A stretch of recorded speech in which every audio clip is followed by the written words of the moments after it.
Geng, sebelah Mochi ni lori yang nak gerak ke area Terengganu. Ada set Europe meja makan yang berharga RM28,000 lebih. 38? 38. 38. RM38,000. Okey, nak tengok tak? Ni kena zoom Angel.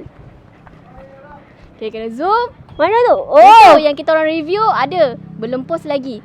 So, satu lori saja ke nak gerak ni? Satu lori ke Makcik? Jawapannya ada dua. Satu Ada lagi tu.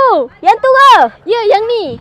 Ini barang-barang antarabangsa international, L-shape, Chesterfield dan Cleopatra. Cleopatra. Yes, Cleopatra. Korang bayangkan barang dalam lori ni ada 3 tapi harganya lebih daripada RM50,000. Ush, Super tak serius super? ah? Serius, satu lori ni saja. Tengok macam sikit kan, tapi jumlahnya super. Dekat gudang Bos Ijan, acik-acik yang mana-mana dah ada member card. Simpan. Sebab apa? Bos Ijan dah buka slot untuk sampai 31 hari bulan 12.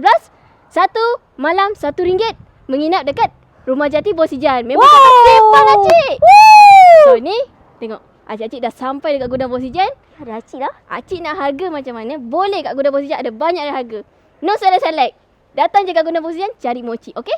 Soul. Nak gerak? Soul.